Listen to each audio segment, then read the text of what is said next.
بسم الله الرحمن الرحيم. For 9 years since his declaration by Allah Ta'ala as a Nabi, Rasulullah Sallallahu Alaihi Wasallam had been delivering the message of Allah Ta'ala in Makkah and making great efforts to guide and reform his community. Except a few persons who had either embraced Islam or who helped him, though not accepting Islam, all the rest in Makkah left no stone unturned in persecuting and making fun of him and his Sahaba. His uncle Abu Talib was one of those kind-hearted people who helped him in spite of his not accepting Islam. The following year, on the death of Abu Talib, the Quraysh got a free hand in stopping people from accepting Islam and harming the Muslims. At Taif, the second biggest town of Hijaz, there lived Banu Taqif, a clan strong in number. Rasulullah sallallahu alaihi wasallam left for Taif in the hope of winning them over to Islam, thus saving the Muslims from the persecution of the Quraysh and also establishing a base for the future propagation of Islam. On reaching Taif, he visited the three chiefs of the clan separately and placed before each of them the message of Allah Ta'ala and called upon them to stand by his side. Instead of accepting his message, they refused even to listen to him, and notwithstanding the famous Arab hospitality, each of them treated him most insulting and rudely. They bluntly told him that they did not like his stay in their town. The Nabi Sallallahu Alaihi Wasallam had accepted a polite, even a cordial treatment and though courteously in conversation from them as they were the head of the clan. But one of them said, "Hey, Allah has made you a Nabi." The other said, with reason, "Could Allah not lay his hand on anyone else other than you to make him his Rasul?" The third one said, "I do not want to talk to you, for if you are in fact a Nabi, then to oppose you is to invite trouble. And if you only pretend to be one, why should I talk with an impostor?" Rasulullah sallallahu alaihi wasallam, who was a rock of steadfastness, did not lose heart over this treatment from the chief and tried to approach the common people, but nobody would listen to him. Instead, they asked him to clear off from their town and go wherever else he liked. When he realized that further effort were of no use, he decided to leave the town.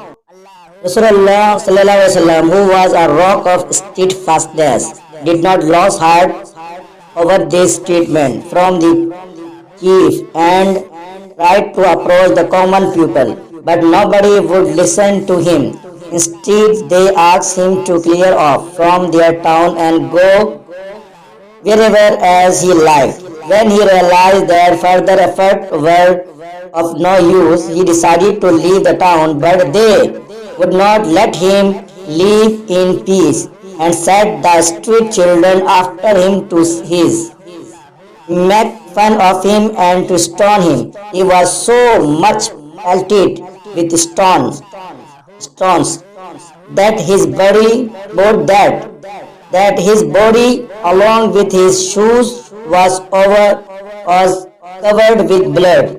He left the town in this pitiable state. When he was far out of the town and safe from the mischief mongers, he made dua to Allah Ta'ala thus.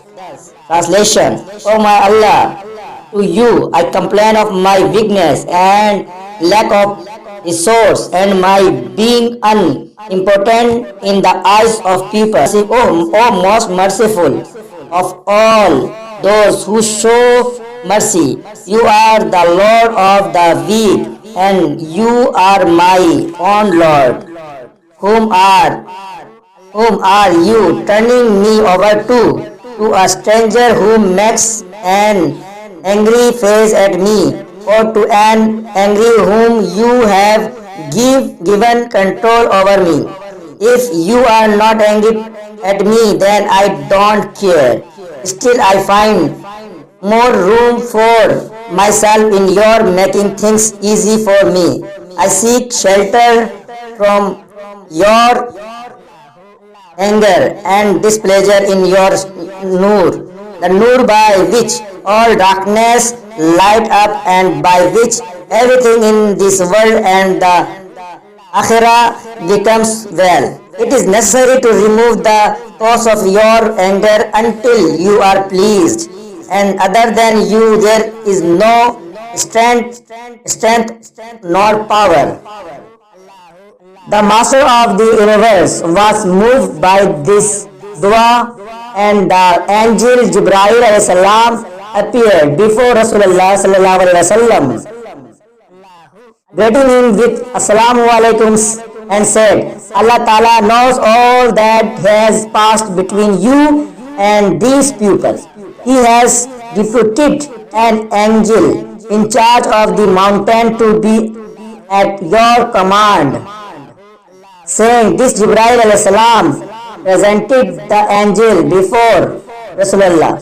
The angel greeted Rasulullah sallallahu alaihi wasallam and said, I am at your service.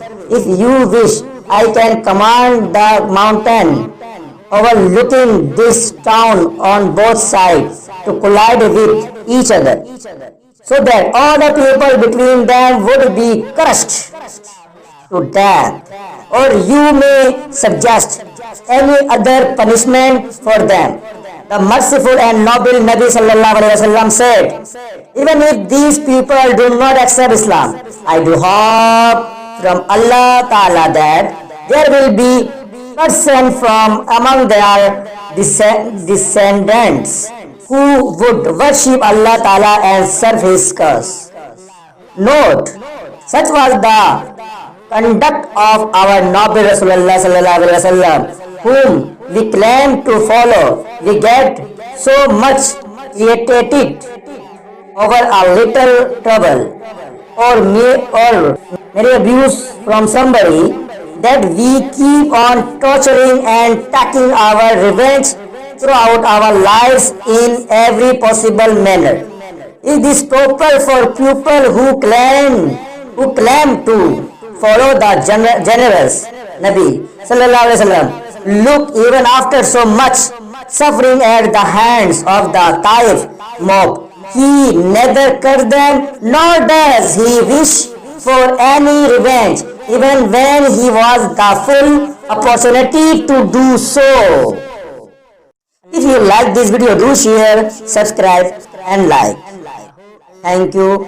Assalamu alaikum.